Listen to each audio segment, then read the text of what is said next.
विश्वेश ज्योतिष अनुसंधान केंद्र संस्था की एक गोष्ठी बुधवार को पुराना पुल के पास स्थित आवासीय कार्यालय में की गई।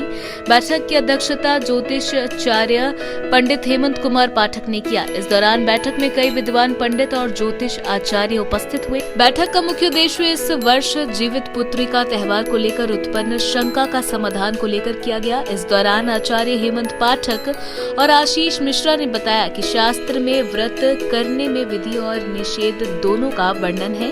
कहा कि हम जो भी व्रत या त्योहार मनाते हैं वह वेद, स्मृति और पुराण सम्मान होता है। किसी विधि के अनुसार जीवित पुत्रिका का व्रत भविष्योत्त पुराण से लिया गया है।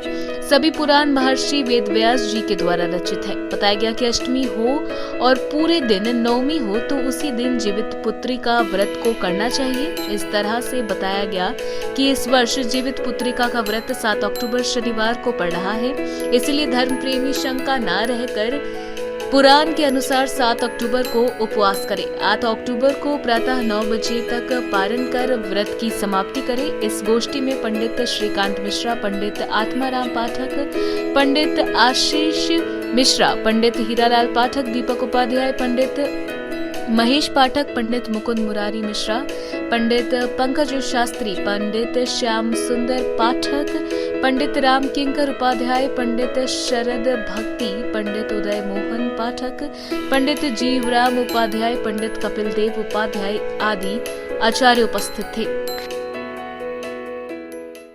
आज जीवित पुत्रिका व्रत के निर्णय में दुविधा उत्पन्न होने के कारण हमारे समाज में एक दुविधा की स्थिति उत्पन्न हो गई है। सारे यजमान दिशाहीन हो गए हैं और पंडित आज झोला छाप की स्थिति में अधिक हो जाने के कारण यह दुविधा उत्पन्न हुआ है।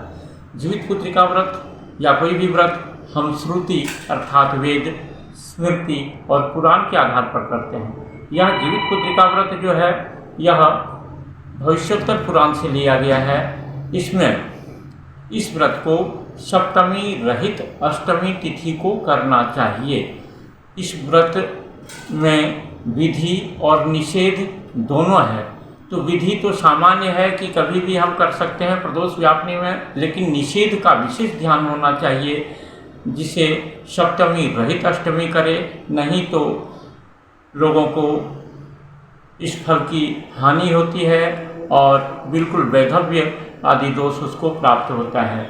जिस तिथि को चंद्रमा रात्रि में उदय हो उसे हम लक्ष्मी व्रत कहते हैं और जिस आश्विन कृष्ण अष्टमी तिथि को सूर्योदय होता है उसे हम जीवित पुत्रिका व्रत करते हैं। इसलिए उदया तिथि में यह व्रत 7/10/2023 को हो रहा है। इस वर्ष हम शनिवार के दिन 7/10/2023 को जीवित पुत्रिका व्रत का उपवास करेंगे और अगले दिन रविवार को सूर्योदय से 1 पहर अर्थात 9 बजे तक पारण कर लेंगे।